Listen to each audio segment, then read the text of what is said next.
अगला नीला गगन तल की रम्य की रूप मेरी, अगला नीला गगन तल की रम्य की रूप मेरी, मान्दैनन् यी नयन द्वयले रूप तिम्रो नहेरी। अग्ले कि छौ निसिदिन तिमी ब्योम त्यो चुम्नलाई, स्वर्लोकैका सुमनहरूको बासना सुँघ्नलाई। अब भन्नु पर्दाखेरि अब स्कुलमै पढ्थे, स्कुलमै पढ्दाखेरि पनि अब स्कुलका चाहिँ शुक्रबारे कार्यक्रमहरूमा विभिन्न चाहिँ सांस्कृतिक कार्यक्रमहरू हुन्थे। त्यस्तो बेलामा म त्यहाँ भाग लिन्थेँ, कहिले गीत गाउँथेँ, कहिले यस्तै जानी नजानी कोरिएका कविताहरू सुनाउँथे। बच्चैदेखि सुरु गर्नु भएको थियो? हो, बच्चैदेखि सुरु गरेको। मैले अब प्राथमिक लेभलमा पढ्दाखेरि नै अब यो साहित्य लेखन, यो कलातिर चाहिँ अग्रसरता त्यति बेलैदेखिको हो। मेरो उद्गम स्थान निर्जन परी साँच्चै नियास्रो भयो, मेरो उद्गम स्थान निर्जन परी साँच्चै नियास्रो भयो। हेर्दा शून्य छ बाह्य अन्तर सबै मान्छे बिनाको रह्यो, यसको रम्य स्वरूप ओज अघिको जो साज सज्जा थियो। मेरो आदिम अस्मिता विगतको हडपेर कल्ले लियो, स्वप्नमा पनि देख्छु बन्द कहिल्यै ती झ्याल ढोकाहरू। रित्तो आँगन आसपास घरको माहौल सारा अरू, देख्छु मौन मलिन कुण्ठित जसै कालो विषादी क्षण। छाया कलमस छोपियो विपदको खुल्दैन भित्री मन। सबै लेखेका कुराहरू भित्रै छन्। भानुभक्तले भने जस्तै मेरा इनार न त सत्तल पाटेकै छन्, जे छन् र चिजहरू छन् घरभित्र नै छन् भने जस्तो जे लेखेका छु घरभित्रै छन्, बाकसभित्रै छन्। सायद म तिनलाई अब सार्वजनिक गर्न पनि सक्दैन भन्ने लाग्छ। मेरो एउटा चाहिँ साहित्यप्रतिको एउटा नराम्रो फिलिङ, नराम्रो अनुभूति त्यो भइराख्या। मासी गौचर फाँट फेरि नदको बस्ती बसायो बडा, पानी घाट मिच्यो विगतका बाटा र गल्लीहरू। मान्छे जात समान यो जगतमा देखिन्न सिल्लीहरू, कालिदास हुँदैछ मानिस यहाँ आधार मासिकन। धरतीको सब आज हुर्मत लियो गद्दार यो भइकन, स्रष्टाले पहिल्यै विनिर्मित गर्यो भूगोल यो सुन्दर। मान्छे ध्वंसक बन्न गई प्रकृति यो पार्दैछ है दुश्चर।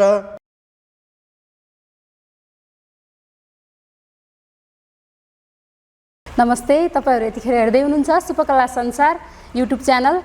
म उपस्थित भएको छु यसमा दिपा विष्ट, अनि हामी यसमा विविध कला प्रतिष्ठान र कला भएका व्यक्तिहरू अनि वरिष्ठ साहित्यकारहरूलाई लिने गरेका छौँ। आफूमा भएको कलाहरू जसले पोख्न चाहनुहुन्छ हामीलाई कृपया भन्नुहोला। आज हामीसँग हुनुहुन्छ वरिष्ठ साहित्यकार एवं कवि, प्रतिभा पुस्तकालयको सल्लाहकार पनि हुनुहुन्छ उहाँ। हामीमाझ हुनुहुन्छ वरिष्ठ साहित्यकार एवं कवि निर्मल कुमार भण्डारी। उहाँलाई स्वागत गर्छौँ हामी कार्यक्रममा। सर नमस्कार। नमस्कार। आरामै हुनुहुन्छ? म ठिक छु, तपाईलाई कस्तो छ? ठिक छ सर, एकदमै। अनि के छ सर, हजुरको साहित्यमा एकदमै हामीले नाम सुनिरहेछौँ, अनि हामी लगायत धेरै जनताहरू भनौँ न, हामी जस्तै हजुरहरू जस्तै हामी अगाडि बढ्न चाहने युवाहरू जो छौँ नि, हजुरहरूप्रति हजुरहरूबाट धेरै सल्लाह लिन, अनि कसरी अगाडि बढ्नुभयो, कसरी सुरुवात गर्नुभयो, यो साहित्यमा कसरी लाग्नुभयो, कसरी कविताहरू लेख्न सुरु गर्नुभयो, कसैको प्रेममा परेर या भनौँ कसैले हौसला हुन्छ नि कसैको देखेर या आफै उत्पन्न भएर या कसरी? साहित्यमा 2038 सालदेखि म लागेको हो। यसमा चाहिँ अब कसैको प्रेम, कसैको चाहिँ प्रवाह भन्नुभन्दा पनि आफ्नै एउटा आत्मप्रेरणाले म यसतर्फ लाग्या हो। र म 38 सालदेखि यसतर्फ लाग्दाखेरि मैले छन्दमा लेख्ने प्रयास गरेको हो। जति पनि मैले कविताहरू लेखेका छु छन्दमा लेखेका छु। मेरा कविताहरू छन्दमा पढ्न सक्नुहुन्छ तपाईँ। यता कता फेसबुक उसमा पनि म हाल्ने गर्छु कविताहरू। र मैले जति पनि लेखेका छु छन्दमा लेखेका छु, तर धेरै कृतिहरू मेरा पाण्डुलिपिमा छन्, मैले छाप्न सकेका छैन। एउटा पीडाको कुरो भने त्यही हो। छाप्न सक्नु भएको छैन? छाप्न सकेका छैन। अहिलेसम्म कति जति छाप्नु भएको छ सर? 5-7वटा छापिया छन्, त्यही पनि सबैको सहयोगबाट हो। आफ्नो बलबुतोमा सबै ती छाप्नु मैले सकेका होइन। सबै साथीहरूले सहयोग गरे, कुनै सङ्घ संस्थाले सहयोग गरे र त्यसपछि मात्रै मैले त्यसलाई प्रकाशनमा ल्याउन सकेँ। अरू सबै लेखेका कुराहरू भित्रै छन्। भानुभक्तले भने जस्तै मेरा इनार न त सत्तल पाटी केही छन्, जे छन् र चिजहरू छन् घरभित्र नै छन् भने जस्तो जे लेखेका छु घरभित्रै छन्, बाकसभित्रै छन्। सायद म तिनलाई अब सार्वजनिक गर्न पनि सक्दैन भन्ने लाग्छ। मेरो एउटा चाहिँ साहित्यप्रतिको एउटा नराम्रो फिलिङ, नराम्रो अनुभूति त्यो भइराखेको छ। त्यसलाई बाहिर ल्याउन पाएन भनेर दुःखी हुनुहुन्छ हजुर? म दुःखी छु। अनि यतिखेर हामी दर्शकहरूमा आज हजुरको एउटा त्यो छन्दमा लेखिएको कविता सुनौ न।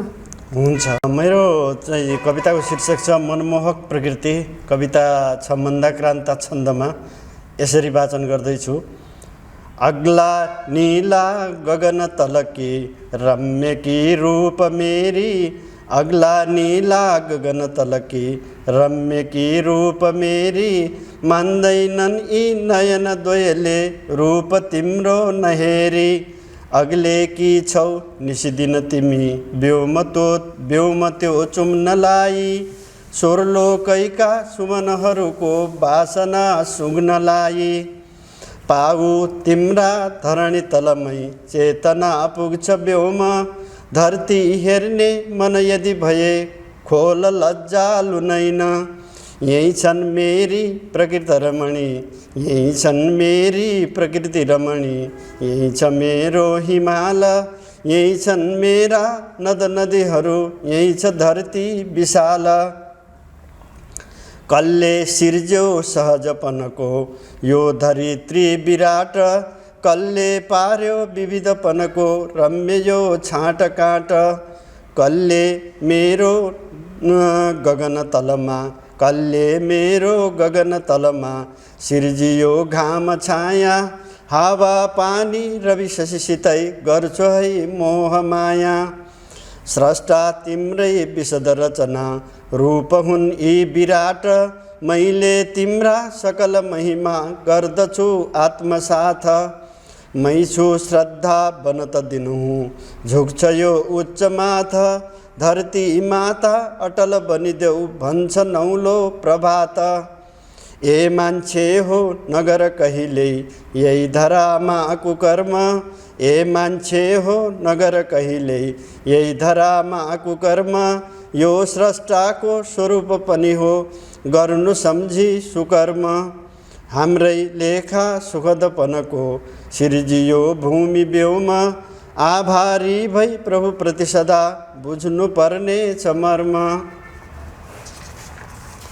हेरेका छन् ग्रहगणहरू नित्य कर्तव्य हाम्रा, हेरेका छन् ग्रहगणहरू नित्य कर्तव्य हाम्रा, राखेका छन् गतिविधि सबै हेर राम्रा नराम्रा, सम्झी ठुलो धरणी नभयो स्नेहमा बाँच्नुपर्छ, छोटो चोला मनुज जुनीको दिव्यता साँच्नुपर्छ, छोटो चोला मनुज जुनीको दिव्यता साँच्नुपर्छ, दिव्यता साँच्नुपर्छ। एकदमै राम्रो कविता सुनाउनु भयो सर। हजुरले खोला नालादेखि लिएर मान्छेले हामीले मान्छे भएर जन्मिसकेपछि एकदमै राम्रो व्यवहार गर्नुपर्छ होइन, हरेक कुराहरू राम्रो गर्दै गयो भने राम्रो हुन्छ, खोला नालाहरू बचाउनुपर्छ, प्रकृतिको सौन्दर्यताको बारेमा यो लेख्नु भएको छ होइन हजुर। अनि प्रायः सर हजुर कस्तो लेख्नुहुन्छ, प्रकृतिकै लेख्नुहुन्छ या कस्तो कस्तो लेख्नुहुन्छ? म प्रकृति पनि लेख्छु, संस्कृति पनि लेख्छु, विकृति पनि लेख्छु। त्यसमा सुधारको चाहना कुनै पनि लेखकका कलमको अग्रभागमा राष्ट्रिय सुधारको चाहना हुन्छ, समाज सुधारको चाहना हुन्छ, व्यक्ति सुधारको चाहना हुन्छ। वर्तमान चाहिँ यसले विकृति विसङ्गतिले हाम्रो चाहिँ संसार एकदमै गन्जागोल भएको छ, हामी आफ्नो पथबाट बाहिर भइराखेका छौँ। यस्तो अवस्थामा यस्तो गर्नुहुन्न, बिग्रिराखेका छ भन्ने लेखकको चाहना हुन्छ। लेखकको कलममा सुधारको चाहना हुन्छ, मुख्यतया सुधारको चाहनाले हामी लेख्छौँ। जुनसुकै विषय जस्तो अनुभूतिमा आयो त्यसलाई चाहिँ कलात्मक अभिव्यक्ति दिनु स्रष्टाको कर्तव्य हुन्छ। एकदमै राम्रो लाग्यो हजुरको कविता। अब हजुरको बाल्यकालतिर जान चाहन्छु, कसरी सुरु भयो हजुरको बाल्यकाल, कस्तो रह्यो? बाल्यकाल अब भन्नुपर्दाखेरि अब स्कुलमै पढ्दाखेरि पनि अब स्कुलका चाहिँ शुक्रबारे कार्यक्रमहरूमा विभिन्न चाहिँ सांस्कृतिक कार्यक्रमहरू हुन्थे। त्यस्तो बेलामा म त्यहाँ भाग लिन्थेँ, कहिले गीत गाउँथेँ, कहिले यस्तै जानी नजानी कोरिएका कविताहरू सुनाउँथेँ। बच्चैदेखि सुरु गर्नु भएको थियो? हो, बच्चैदेखि सुरु गरेको मैले। अब प्राथमिक लेभलमा पढ्दाखेरि नै अब यो साहित्य लेखन, यो कलातिर चाहिँ अग्रसरता त्यति बेलैदेखिको हो र पछि त्यो जीवन्त हुँदै आयो, त्यसमा साधना हुँदै आयो र त्यसलाई मैले प्रखरता दिँदै आएँ र अहिले यहाँसम्म पुगेको छु। खै मेरा रचनाले कसलाई कतिको प्रभाव पार्छ म भन्न सक्दिनँ। अनि हजुरको पढाइ सर कहाँसम्म पुर्याउनु भयो? यो कविता सँगसँगै साहित्य सँगसँगै पढाइ पनि हामीले जान्न चाह्यौँ, कहाँसम्म पुर्याएर? त्यो भन्नुपर्दा मलाई दुःख लाग्छ कि म यो एउटा शिक्षाको पथमा म एउटा बीच मझधारमै छु, न वारको छु न पारको छु। मैले धेरै पढ्न सकेको होइन। मैले जोराइलमा एसएलसी पास गरेको हो, त्यसपछि मैले प्राइभेट रूममा कैलाली क्याम्पसबाट इन्टरको फर्म भरेर मैले त्यहाँबाट इन्टर मात्रै पास गरेको हो। पढ्ने इच्छा धेरै थियो, पिएचडीसम्म गरौँला भन्ने धोको थियो, तर त्यस्तो नहुँदो रहेछ। जीवन सोचे जस्तो नहुँदो रहेछ। हेर्नुहोस्, जीवन जस्तो भोग्यो त्यही जीवन हो, सोचेको जीवन हुँदैन कसैको पनि। अब तपाईँले के सोच्नु भएको छ त्यस्तो अहिले भइराखेको छैन। मैले के सोचेको थिएँ त्यो मेरो भइदिएन। त्यसो भएको हुनाले म पढाइप्रति पनि मेरो धेरै अभिरुचि हो। अध्ययनप्रति म अझै पनि अध्ययन गर्छु, विभिन्न पुस्तक पत्रिकाहरू अध्ययन गर्छु। अब त्यसैको आधारमा एउटा आधार बन्छ, मलाई लेख्ने आधार बन्छ र म लेख्छु। अनि पढाइमा म साह्रै असन्तुष्ट छु, किनभने मैले पढाइमा शैक्षिक मार्ग मेरो अवरुद्ध रह्यो। मैले त्यसलाई अगाडि बढाउन पाइनँ। कतिपय घरका पनि समस्या भए, कतिपय मेरा व्यक्तिगत पनि भए। त्यसो भएर म एउटा सामान्य अब अहिलेको परिप्रेक्ष्यमा म एउटा औँठे छाप जस्तो मात्रै छु जस्तो लाग्छ मलाई। म धेरै पढेको मान्छे होइन। अनि हामीले यतिखेर जान्न चाह्यौँ सर, हजुर जन्मिनु भएको चाहिँ कहाँ? मेरो जन्म डोटी जिल्लाको जोराइलमा हो, बेलटुक्रा गाउँमा हो। त्यहीमा जन्मेको हो। त्यहीँका वनपाखा, त्यहीँका खोला खहरे, त्यहीँका प्राकृतिक सम्पदाहरूसित मेरो माया छ। म एउटा बाध्यात्मक परिस्थितिमा अहिले कैलालीमा आएर बसे तापनि मेरो अन्तर्चाहना, मेरो मुटुको ढुकढुकी वहीँ रहेको छ। म यहाँ भौतिक रूपमा एउटा शरीरको रूपमा मात्रै म यहाँ छु, बाध्यताले मात्रै बस्नु भएको छ। एउटा बाध्यात्मक परिस्थितिमा छु भने मेरो अन्य सबै चाहना अनि मेरा सबै जो इच्छाहरू छन् त्यहीँ रहिसके। जन्मस्थानमै रहे। जन्मस्थान सर, तमले पहाडै जो कुरा लिएर, म पनि वहीँ डोटीमै जन्मेँ, डोटीको गडसेरामा। हजुरको जोराइल भन्नुभयो, गडसेरा र जोराइल त लगभग नजिकै भयो, एक दिनमा बास भयो। र यतिखेर मलाई दुःखको कुरा के भने, हाम्रो यो जो भाषा छ नि त्यो सबले बोल्न छाडिसक्यो। हामीलाई पनि बोल्दा बोल्दै नेपाली आउन लाग्यो बिचमा। अनि यो भाषा बचाउनलाई के गर्नु पर्ला, कसो गर्नु पर्ला? आफ्नै भाषामै बोल्नु पर्यो। पल्ली त उहाँपछि आफ्नै भाषामै केही लेख्नु पर्यो। जसो गीत छन् हाम्रा, होइन? हजुर। कवितामा पनि लेख्न सकिन्छ, डोटेली भाषामा कवितालाई लेख्न सकिन्छ, गीतलाई लेख्न सकिन्छ, बोल्न सकिन्छ। हामी यहीँका समाज हौँ। यहाँ चाहिँ कोही अमेरिका जापानका मान्छे नै थिइन्। सुदूरपश्चिमभरिका जति पनि हामी कर्णाली वारीका मान्छे छौँ त्यो सुदूरपश्चिम हो। यहाँ भए जति पनि छौँ हामीले आफ्ना डोटेली भाषामा एकअर्कासँग कुराहरू भएर आफ्नो भाषाको बचावट त उसै भइजान्छ के? हुन्छ सर, एकदमै। त्यही भएर सबले हामीले अब डोटेलीको आफ्नो जता गए पनि, जहाँ गए पनि हामीले आफ्नो भाषा छाड्नु भएन। आफ्नो भाषालाई हम बिसरिए त हम के हुँ? भाषाले नै हाम्रो पछाण हुन्छ। अब संस्कृतमा भनेको छ आचार कुलमा ख्याति, देशमा ख्याति भाषणम। आचारले उहीका कुल कुन कुलको हो, कस्तो कुलको मान्छे हो भनेर पछाण हुन्छ भने भाषाले कै ठोरो मान्छे हो भनेर एकै फेर बोलन जहाँसम्म थाहा भइजान्छ। अब डोटीको मान्छेको भाषा, अब बैतडीको मान्छेको भाषा, डडेलधुराका मान्छेको भाषा, यी भाषाबाट हाम्रो पछाण हुने भया हुनाले हामीले आफ्नो भाषालाई बोल्न छाड्नु नै हुनु। हाम्रा भाषामा फाग छन्, डोटेली गीत छन्, विभिन्न किसिमका चाहिँ छन्। तिनलाई हामीले प्रयोग गर्नुपर्ने, लेख्नुपर्ने, लेख्ने प्रयास गर्नुपर्ने। आफ्नो भाषा त छाड्नु नै हुनु दिपाजी। हजुर, अब हाम प्रयास दियौँ। हाम पनि आजदेखि डोटेली बोल्दा अब जति सकिन्छ डोटेली बोल्ने म पनि प्रयास दियौँ। अब यतिखेर हाम एक कविता अझ सुन्नु सर। दुख्दै छ यो जीवन, कविता शार्दुल विकृति छन्दमा छ, जो यसरी म पढाउँछु। मेरो उद्गम स्थान निर्जन परी साँच्चै नियास्रो भयो। मेरो उद्गम स्थान निर्जन परी साँच्चै नियास्रो भयो। हेर्दा शून्य छ बाह्य अन्तर सबै मान्छे बिनाको रह्यो। यसको रम्य स्वरूप ओज अघिको जो साज सज्जा थियो। मेरो आदिम अस्मिता विगतको हडपेर कल्ले लियो। स्वप्नमा पनि देख्छु बन्द कहिल्यै ती झ्याल ढोकाहरू। रित्तो आँगन आसपास घरको माहौल सारा अरू। देख्छु मौन मलिन कुण्ठित जसै कालो विषादी क्षण। छाया कलमस छोपियो विपदको खुल्दैन भित्री मन। बाँझो बन्जर भइसक्यो सबतिरै अल्प्यो उज्यालोपन। भत्क्यो मन्दिर धूप दीप जसमा बल्थ्यो निरात्रिन दिन।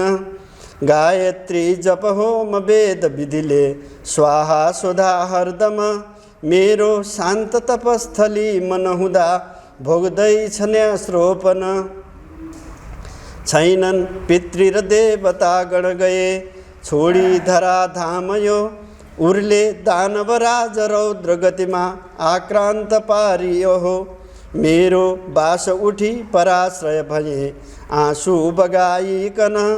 अहिले बेघर भई पलायन हुँदा दुख्दैछ यो जीवन। माटो सँग थियो प्रगाढ ममता सम्बन्ध अर्वाचिन। मान्छे सँग थियो सदैव सुखको सद्भावको जीवन। अहिले वञ्चित भई बसे विवश भई यो म्लेच्छ माटोतिर। यद्वा दूर छ देह यो मन भने दौडिन्छ आफ्नैतिर। यद्वा दूर छ देह यो मन भने दौडिन्छ आफ्नैतिर। या मेरै सबदान भोग सकियो प्रारब्ध बाङ्गो भयो। मेरो पीर विषाद मर्म मनको अहिले उदाङ्गो भयो। एउटा मानव सङ्कटासनी उठी चिल्ली बिचल्ली गर्यो। एउटा मानव सङ्कटासनी उठी चिल्ली बिचल्ली गर्यो। छोडे थात थलो र शिक्षणसँगै आतङ्क साह्रै पर्यो। छोडे थात थलो र शिक्षणसँगै आतङ्क साह्रै पर्यो। आतङ्क साह्रै पर्यो। धन्यवाद। एकदमै भावविहल कविता सुनाउनु भयो सर हजुरले। हजुर। मनै अर्कै भयो कविता सुन्दाखेरि। मलाई यसो लाग्यो कि युद्धकालमा हजुरले आफ्नो जन्मस्थान छोड्दाखेरि हजुरले पहिला टिचिङ पनि गराउनु भयो सर। टिचिङ गरेँ मैले लगभग टिचिङ गर्नुभयो 20-21 वर्षसम्म टिचिङ। पछि त्यो छोडेर हिँड्नु पर्यो त्यहाँबाट। त्यो हिँड्नु पर्यो। जब आफ्नो थात आफ्नो रहेन, बास आफ्नो रहेन, घर आफ्नो रहेन, मन आफ्नो रहेन भनेपछि कति अप्ठ्यारो हुन्छ। जन्मस्थान छाड्ने बेला तमले त्यो कविता लेख्या भया। हो, मैले जन्मस्थान मनका भावहरू एउटा वहाँ त नहीं लेख्या त यहाँ हुँ। अब वहाँ आउने बेला जो तमलाई भयो मनमा, मलाई म त्यहाँबाट त्यो अनुभूति लिएर आया हो। त्यो अनुभूति ल्याएर यहाँ कापीको पानामा उतार्नु भयो। शब्दमा मैले त्यसलाई मूर्त रूप दिएँ। मूर्त रूप दिनुभयो। मुटु चुँडेर कसैले लैयो हुन्छ। मुटु चुँडेर लैयो मुटु चुँडेर लैयो। अब यहाँ आफू खालि थोत्रो शरीर मात्रै छ, मुटु कसैले लैजाइसक्यो। त्यस्तो अवस्थामा त्यो सिर्जना भए हो। हजुर, त्यही हजुरको सर जब जन्मस्थान छाडेर त्यहाँबाट त यहाँ याजोराइल छाडेर त्यसपछि यसा रचनाहरू कतिको लेखियो त? धेरै लेखिया छन्। प्रायः जसो तिनै पीडामा लेखिया। जन्मभूमि छोडेकै पीडामा लेखिया। तिनै पीडामा धेरै लेखिएका छन्। अब पीडा जे छ मनमा जे गड्या छ त्यही उब्किने रहेछ। मनमा जे गड्या छ नि कसैको पनि त्यही उब्किन्छ। मनमा जो भयो उसलाई शब्दमा कविता बनाइदिनु भयो हजुरले। ए अनि यतिखेर हेर्दाखेरि यही बेला हेर्दियो भने हाम्रो सुदूरपश्चिमको यो साहित्यको अवस्था कस्तो छ सर भनिदिनु पर्यो। साहित्यको अवस्था अब पहिलेको तुलनामा धेरै अगाडि बढिराखेको छ। अब धनगढीमै पहिले त्यस्तो किसिमको कुनै साहित्यिक गतिविधि नै हुन्थ्यो। पछि क्रमशः हामी जोराइल पहाडबाट गडसेराबाट यहाँबाट पनि आइबर यहाँ त्यो साहित्यिक कार्यक्रममा भाग लिन्थे। अहिले त धनगढीमै तमाम छन्। गजलको राजधानी नै भन्न धनगढीलाई भने छन्द कविता लेख्ने बरु कम हुन्न। त्यस्तो किसिमका कथा लेख्ने, उपन्यास लेख्ने, गजल लेख्ने बहुत छन्। पहिलाका भन्दा साहित्यिक गतिविधि धनगढीमा निको छ। तर त्यसलाई अलिकति सञ्चालन अध्यय व्यवस्था अलिकति कहिलेकाहीँ केही कुराहरू त्रुटि देखिन्छन्, त्यो अब क्रमशः सुधार्लान्, त्यो भित्रका मान्छेहरूले सुधार्नुपर्छ। हजुरको विचारमा साहित्य के हो सर? साहित्य भनेको मान्छेका अनुभूतिहरूको कलात्मक अभिव्यक्ति हो साहित्य खासतया, र समाजको हितमा जे कुरा बोलिन्छ, जे लेखिन्छ, जे कुरा प्रवाह गरिन्छ त्यही नै साहित्य हो। हितेन सहितम इति साहित्यम भनेको छ, जसले सबै देश समाज गाउँ व्यक्तिको हित हुने कुरा लेखन्छ बोलन्छ त्यही साहित्य हो। साहित्यका जो यी नवरसहरू छन् नि, ती रसमध्ये हजुर कुन रसमा लेखन छौ र मनपर्ने कुन हो, कुन रसका कविताहरू मनपर्ने भयो हजुरलाई, त्यो हामीलाई भनिदिनु पर्यो। साहित्य रसयुक्त हुनुपर्छ। साहित्यका 9 रस छन्: श्रृङ्गार, हास्य, करुण, रौद्र, वीर, भयानक, विभत्स, अद्भुत, शान्त। तर कुनै पनि कवि ऊ वातावरण कसो पायो, उहिले उसलाई के कुरा गढ्या छ त्यसै रसमा उठ्छ उहीको कविता। म प्रायः जसो कारुणिक, श्रृङ्गार, हास्य, करुण रसमा लेख्छु, वीर रसमा लेख्छु, यदा कदा मात्रै वीर रसमा लेख्छु। कस्तो अवस्थामा कुनै राष्ट्रियताको सवालमा म कुनै मलाई त्यस्तो किसिमको एउटा आक्रोश मनमा आयो भने, त्यस्तो आक्रोशको भाव आयो भने म वीर रसमा पनि लेख्छु, र मलाई मेरा पीडाहरू उब्काउँदाखेरि म करुण रसमा लेख्छु। श्रृङ्गार रसमा मैले प्राय कमै लेखेको छु, किनभने अब तमलाई मैले भनिहालेँ मेरो अवस्था, मेरो होइन, मेरो श्रृङ्गार भन्नाले हजुरले त्यसो रमाउने खालको वातावरण नै पाउनु भएन हो। आफै जब म पीडित भएँ भनेपछि आफैमा दुखित भएँ, कहाँबाट श्रृङ्गार आउने, कहाँबाट चाहिँ त्यस्तो किसिमको आउने, त्यो नभएर अनि मैले कुनै राष्ट्रिय सवालमा मैले चाहिँ वीर रसमा पनि लेखेको छु, र आफ्ना सन्दर्भका कुराहरूलाई मैले करुण रसमा व्यक्त गरेको छु। अब प्रकृतिका कुराहरू यदा कदा केही श्रृङ्गारमा पनि छिटपिट आएका होलान्, नआएका भन्न सक्दैन। जस्तो मैले अगाडि कविता सुनाएँ, त्यो भित्र केही अलि श्रृङ्गारिकता पनि हुन सक्ला। अब सर हामीले वीर हजुरको करुण रसका त सुने अहिलेसम्म, अब हामी वीर रसको एउटा कविता श्रोताहरू अब रस त कस्तो आउने हो। अब यसमा छ यो सौन्दर्य भन्ने विषयमा लेखेको छु मैले। सौन्दर्यकै सुनाउनु। मेरो कविताको शीर्षक छ सौन्दर्य, जो मैले शार्दुल विगडित छन्दमा लेखेको छु। आँखा खोल र हेर भूमि तलमा सर्वत्र सौन्दर्य छ, आँखा खोल र हेर भूमि तलमा सर्वत्र सौन्दर्य छ, त्यो निलो नभका नक्षत्रहरूको प्रारूप सौन्दर्य छ, लालीमा रविको र चाँद विधुको आलोक सौन्दर्य छ, यो बाह्यान्तरमा धरा गगनको सर्वत्र सौन्दर्य छ, गर्छन् षड्ऋतुले यथा समयमा सौन्दर्य सम्प्रेषण, गर्छन् हरदम बाटिका सुमनले सौन्दर्यकै पोषण, गर्छन् चिरबिर बागमा नवचरी सौन्दर्य उद्घोषण, भाले गर्दछ डाक भोर पलमा सौन्दर्य उद्बोधन, वैशालु मृदुहास्य रङ्गरसमा सौन्दर्य आभास छ, बोलीमा व्यवहारमा प्रणयमा सौन्दर्यकै राज छ, मान्छेको मन गर्छ चाहत सदा सौन्दर्यको जीवन, सारा सुन्दरता छ यो जगतमा देख्दैन मान्छे किन, छन् सौन्दर्य हिमाल शैलगिरीमा पहाडमा फाँटमा, छन् सौन्दर्य नदी समुद्र जलका बग्ने कला छाँटमा, यो धरती तलमा सदा विविधको सौन्दर्यता व्याप्त छ, देख्दैनन् जनले खुला नयनले सौन्दर्यता प्रष्ट छ, पृथ्वीमा सबतर्फ रम्यपनका सङ्गीत छन् गीत छन्, मान्छे जीवनभित्र स्नेह रसका सम्मोह छन् प्रीत छन्, यात्रा जीवनका हरेक पथमा उल्लास आनन्द छन्, मान्छे हृदयतलमा भने अब यहाँ संवेदना मन्द छन्, मान्छे हृदयतलमा भने अब यहाँ संवेदना मन्द छन्, संवेदना मन्द छन्। धन्यवाद। एकदमै सर, अहिलेसम्म मैले हजुरका जति पनि कविता सुने यो प्रकृतिकै बारेमा सुने के? हजुर हजुर। प्रकृतिप्रति धेरै माया छ हजुरलाई? प्रकृति बिग्रेको मलाई धेरै चित्त दुख्या छ। मान्छेले सारा यो दोहन गरेर यो वर्तमान यो वातावरण जो बिग्रिराखेको छ नि यो प्रकृतिकै दोहनको कारण हो। नदीमा ढुङ्गा रहेन, बालुवा रहेन, धरतीमा माटो रहेन, रुख रहेन, मान्छेहरूले फोहोर मैला जम्मा नदीका किनारमा फाल्न थाले, त्यही पानी युज गर्न लायक छैन। जब जुन पानीले हामीलाई शुद्ध बनाउँछ त्यही पानी हामी फोहोर गर्छौँ भनेपछि हामी कतिसम्म सभ्य छौँ, हाम्रो स्तर के छ भन्ने कुरो हाम्रा व्यवहारले बताउँछ। हजुर, प्रकृतिलाई म प्रकृतिलाई माया गर्छु। अहिलेका मान्छेले प्रकृतिको सदुपयोग गर्दै जाने छैन। प्रकृति नभए त हामी बाँच्दै बाँच्दैनौँ। हामी प्रकृतिकै उपज हौँ। जो पञ्चतत्त्व छ त्यो प्रकृतिकै उपज हो। हामी प्रकृतिकै सन्तान हौँ। प्रकृति बिग्रे हामी बिग्रिन्छौँ। प्रकृति हाम्रो पनि त छ नि। प्रकृति राम्रो भए हाम्रो पनि जीवन राम्रो हुन्छ। प्रकृति बिग्रियो भने हामी पनि बिग्रिन्छौँ।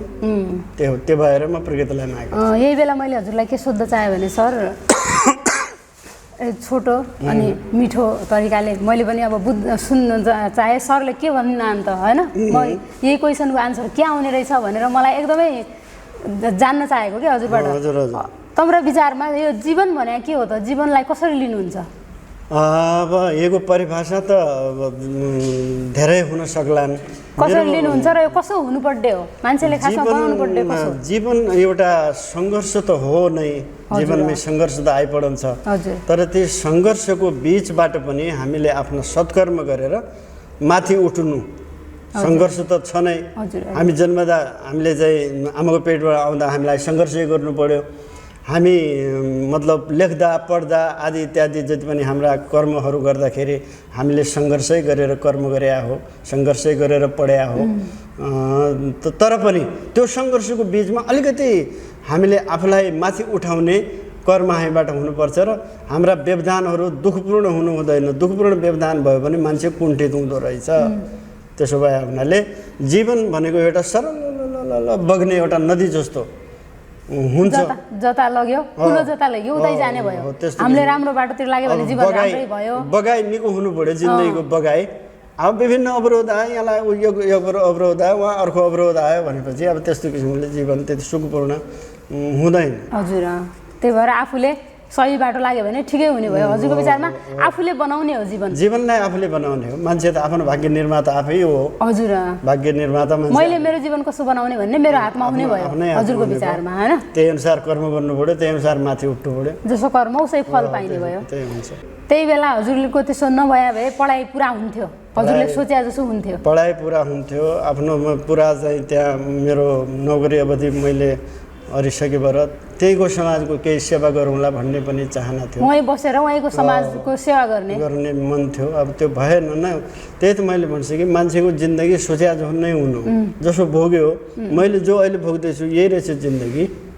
जसो अहिले भोग्न लाग्छ म जिन्दगी यही रहेछ। सोचेको त मैले कहाँसम्म थिएँ, के भयो कसो बोल्लो भन्ने सोचेको थिएँ। भएन, हुँदैन, कसैको पनि हुँदैन। सर, मैले हजुरलाई केही गर्न पाए हुन्थ्यो, म के गरौँ त हजुरको लागि भनेर मैले यदि सोधेँ भने तपाईँलाई के भन्ने भयो? म केही गर्न चाहन्छु तपाईँको लागि। कीर्ति छापिसोध्यो पै भने कीर्ति हजुरको त्यो कीर्ति छपाउने इच्छा छ? त्यसो कीर्ति छ किन त इसारो नि हुनु भयो त यको महत्त्वहीन भएर त फाल्दिने हुनु गरा मान्छे। या मलाई म मर्यादिनु मेरो छातीमा राखिदिनु पऱ्यो, जलाइदिनु पऱ्यो यिनी सबै। र अब त्यति जीवनमा त्यति सन्तुष्टि पनि भएन, असन्तुष्टि नै बढी भयो। तुलनात्मक रूपमा भन्नुपर्दाखेरि असन्तुष्टिको पलडा तलतिर आयो, त्यस्तो भयो। सन्तुष्टि त्यति भयो, सन्तुष्टि भयो कुनै कुरामा। अब यही बेला हामी एक हजुरको कविता आज सुनौँ कि? देशमा के भयो मन्दाक्रान्ता छन्दमा छ सायद यो। टुक्रे शासित राज्य निर्बल भई पीडा सह्यो देशले। टुक्रे शासित राज्य निर्बल भई पीडा सह्यो देशले। राणा शासनको निरङ्कुशपना बाधा सह्यो देशले।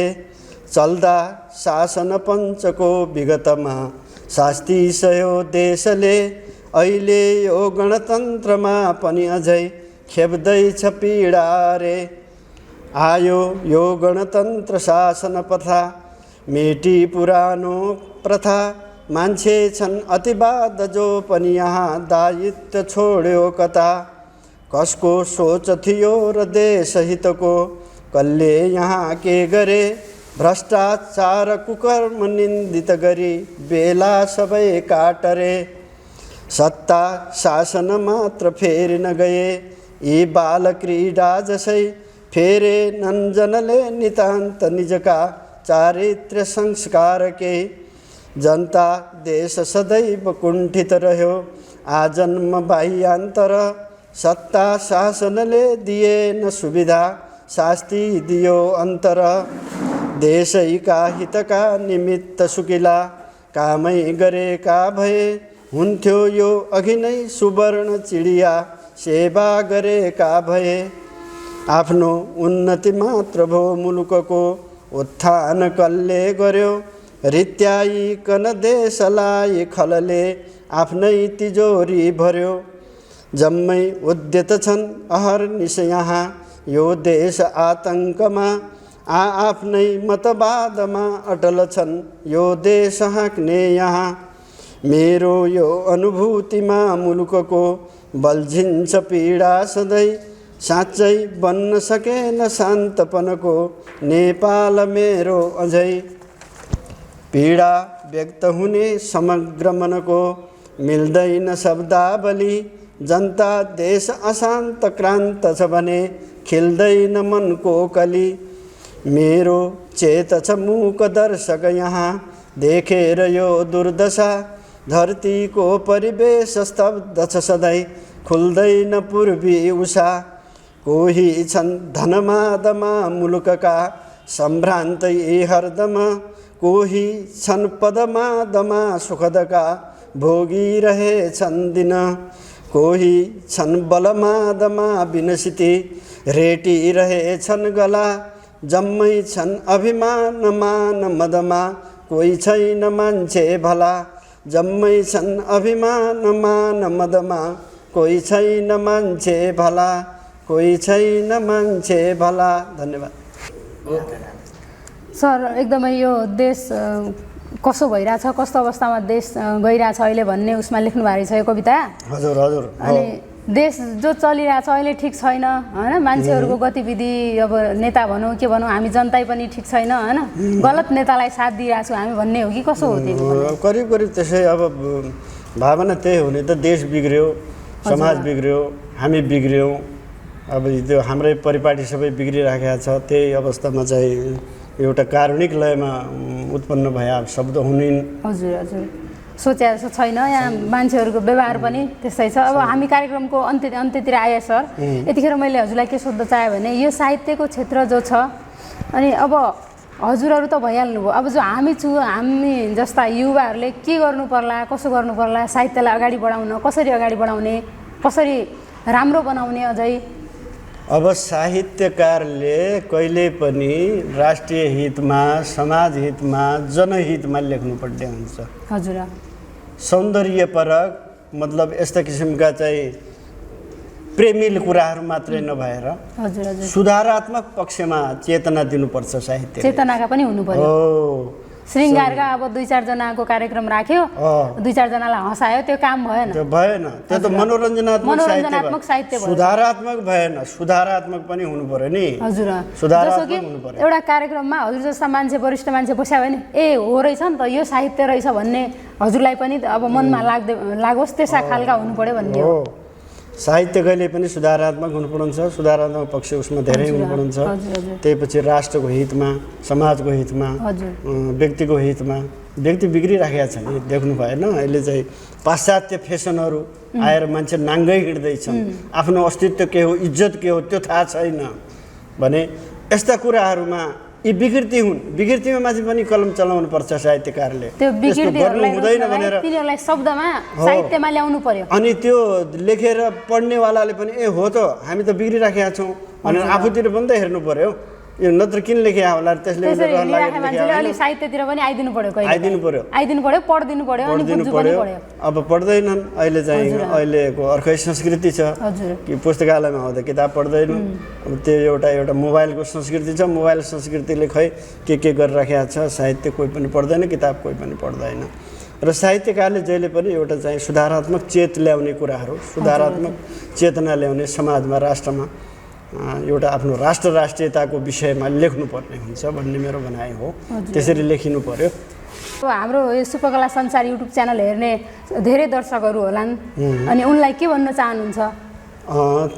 आफ्नो राष्ट्रियतालाई बचाउने किसिमको फेसन, खानपान, बोली भाषा, संस्कृति, साहित्य, सभ्यता धेरै छन् नि। त्यो बाटोमा जानु पर्यो। हामीले पाश्चात्यको कपी किन गर्ने, पाश्चात्यको नक्कल किन गर्ने?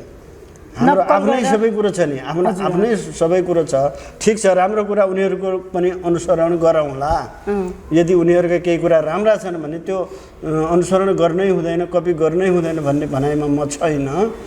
तर आफ्नो अस्तित्व समाप्त हुने किसिमका यस्ता किसिमका न्याकेड चालामालाहरू भने मलाई पटक्कै मन पर्दैन। म त्यसैमा प्रहार गर्छु। मैले प्रहार गर्ने भने, मेरो कलमले प्रहार गर्ने भने त्यही कुरा हो। हजुर, अहिलेसम्म हजुरलाई अब यो हेरेर बस्या, हजुरका रचनाहरू सुनिराखेका जो हाम्रा दर्शकहरू छन् तिनलाई के भन्न चाहन्छौ लास्टमा आएर? त्यही त, अब राम्रा बानी बेहोरा, आफ्ना बानी बेहोरा सुधारौँ। राष्ट्र के हो, हामीले राष्ट्रप्रति हाम्रो कर्तव्य के हुनुपर्छ, समाजप्रति के हुनुपर्छ, हामीबाट समाजले के सिक्नुपर्छ। हामी त एउटा प्रेरक बन्नु पर्यो नि, पछिको पिँढीको, पछिल्लो पिँढीको प्रेरक बन्नु पर्यो। कुनै पनि कुरालाई example is better than instruction भन्छ। उदाहरण बन्नु पर्यो आफै। उनीहरूलाई इन्स्ट्रक्सन दिनुभन्दा, मतलब निर्देशन दिनुभन्दा पहिले आफै उदाहरण बनेर, आफैबाट उदाहरण बनेर परिवर्तन आफैबाट सुरु त्यो देखाउनु पर्यो आफूलाई कि पछिल्लो पिँढीले के गर्नुपर्छ भन्ने कुरो आफै बन्नु पर्यो। सिंगै विश्व बनाउने मन भए आफै बने पुग्दछ, दैवकीराज न्यौपानेले भन्नुभएको छ एउटा कविता। जब यदि हामी विश्व बनाउन चाहन्छौँ भने पहिला आफू बन्नु परेन? आफै गलत छ भने त के सिकाउने? अनि अर्कालाई के बनाउने? तपाईँको कवि अर्काले गर्दा, तपाईँ गलत बाटोमा हिँडाउनु भयो, तपाईँको कवि तपाईँको साथीले गर्दा मेरो साथी त यसरी त हिँड्छ, म पनि त्यसै गरौँ, उसले अर्कोहरू सिक्छ, उसले अर्को सिक्छ, त बिग्रियो समाज। अनि कहाँ राष्ट्र रह्यो, कहाँ राष्ट्रियता रह्यो, कहाँ हाम्रो चाहिँ आफ्नो सभ्यता रह्यो? त्योभित्र हिँडेर, त्योभित्र बसेर हामीले कुनै पनि काम गर्नुपर्छ। राष्ट्र ठुलो हो, राष्ट्रियता ठुलो हो, हामी व्यक्ति राष्ट्र रहे, राष्ट्रियता रहे मात्रै हामी रहन्छौँ, हाम्रो अस्तित्व हुन्छ। त्यसमा हुनाले असल कर्म गर्नुपर्छ भन्ने भनाइ हो मेरो। गल्ती सबै प्रष्ट छ, धरती दोहन भइरहेछ अहिले मान्छेहरूबाट नै, धरती दोहन भइरहेछ अहिले मान्छेहरूबाट नै, बिग्रे भौतिक सम्पदा पनि सबै मान्छेहरूबाट नै, धरतीको जलवायु दूषित भयो मान्छेहरूबाट नै, मासिए बनफाट सुन्दर चुरे मान्छेहरूबाट नै, लाई डोजर नदीमा दिनदिनै नास्यो नदी सम्पदा, मासी गौचर फाँट फेरि नदको बस्ती बसायो बडा, पानी घाट मिच्यो विगतका बाटा र गल्लीहरू, मान्छे जात समान यो जगतमा देखिन्न सिल्लीहरू, कालिदास हुँदैछ मानिस यहाँ आधार मासिकन, धरतीको सब आज हुर्मत लियो गद्दार यो भइकन, स्रष्टाले पहिल्यै विनिर्मित गर्यो भूगोल यो सुन्दर, मान्छे ध्वंसक बन्न गई प्रकृति यो पार्दैछ है दुश्चर, काट्यो है वन सम्पदा रुखहरू थाल्यो महातस्करी, धरतीका जलवायुको र नभको बिग्र्यो प्रणाली भरी, एकै साथ बढ्यो प्रदूषण यहाँ धरती र जलवायुमा, मान्छेकै कृतकर्मले धरणियो पर्दैछ आघातमा, जानेनन् उपयोग गर्न जनले यो भूमिको सम्पदा, गर्दैछन् अझ तीव्र दोहन यहाँ जानी बुझेरै सदा, स्रष्टाले निज सिर्जना मनुजमा धरती दियो सुन्दर, मान्छे आज कृतज्ञ भइकन यहाँ आफ्नै बिगार्यो घर, पानी मूल सुके नदी नद सुके खोला र नाला सुके, छैनन् बादल व्योममा समयका मनसुन वर्षा रुके, के हेर्छस् अब व्योमतर्फ मनुवा भूगोल यो रुष्ट छ, के हेर्छस् अब व्योमतर्फ मनुवा भूगोल यो रुष्ट छ, आफ्ना कर्तुत कर्म हेर अब लौ गल्ती सबै प्रष्ट छ, धरतीको लय बिग्रियो विगतका छैनन् अवस्था कुनै, सारा भूमि भयो निशुष्क अहिले उल्लास छैनन् कुनै धरतीको जलवायुको र नभको आलोक निख्रिसक्यो बन्दैछन् खरे धरातल सबै बाह्यान्त बिग्रिसक्यो बन्दैछन् खरे धरातल सबै बाह्यान्त बिग्रिसक्यो बाह्यान्त बिग्रिसक्यो। बाँकीको हजुरको जीवन एकदमै फलोस् फुलोस्। ठिक छ। साथै हामी कार्यक्रमका अन्त्यतिर आइगे सर। अनि यो शुभकला युट्युब च्यानल हेरेर बस्या सबै दर्शकलाई के भन्न चाहनुहुन्छ? शुभकला प्रतिष्ठान युट्युब च्यानल हेरेर बस्या सबैलाई अब मेरो यो अन्तर्वार्ता जो आज शुभकला प्रतिष्ठानले यहाँ प्रतिभा पुस्तकालयसम्म आइबर मेरो इन्टरभ्यू लियो, मेरा मलाई कविता सुनाउने मौका दियो, त्यसका लागि म बहुत आभारी छु शुभकला प्रतिष्ठानप्रति र यहाँका दर्शक श्रोताप्रति म आभारी छु। मलाई यसो अवसर जुटाइदिया हुनुप्रति म एकदमै कृतज्ञ पनि छु। और के भन्न सकिन्छ? हजुर, ल हजुरलाई पनि धेरै धेरै धन्यवाद, किनकि हाम्रो निम्तोलाई स्वीकार गरेर बिहानै यहाँसम्म आएर हामीले पनि हजुरसँग कुराकानी गर्न पाए। एकदमै वरिष्ठ व्यक्तित्व हैन, नाम सुन्दा पनि आफैलाई गर्व लाग्ने व्यक्ति हो के। तम त हामीले अब चिनेको मान्छेले त चिन्ने हो नि त, हामीलाई त थाहा छ। म त अब पहिल्यैदेखि चिनेको एफएममा हजुरको आवाज सुन्या भए अनि अब आज सँगै बसेर कुराकानी गर्दा पाए। धेरै खुसी छु। यहाँसम्म आइदिया बहुत बहुत धन्यवाद। मलाई पनि यहाँसम्म ल्याइ पुर्याएर मेरा अन्तर्वार्ताहरू लिने अवसर दिएकोमा शुभकला प्रतिष्ठानप्रति र तम सबैप्रति म पनि आभारी छु। धन्यवाद, नमस्कार। आजको यस कार्यक्रममा हामीले वरिष्ठ साहित्यकार एवं कवि निर्मल कुमार भण्डारीसँगको कुराकानी राख्यौँ। यसै गरी हामी अबका दिनहरूमा पनि नयाँ मान्छे अनि जो गुम्सिएर रहेका प्रतिभालाई अगाडि ल्याउने छौँ। साथै म पनि कार्यक्रमको अन्त्यमा मलाई क्यामेरामा साथ दिनुहुने दाइ हाम्रो आदरणीय सर उदय सिंह बोहरा लगायत यो कार्यक्रम संयोजक गुणाकर पनेरू दाइलाई धेरै धन्यवाद दिँदै म दिपा विष्ट पनि बिदा हुन चाहन्छु। हस्त, नमस्ते।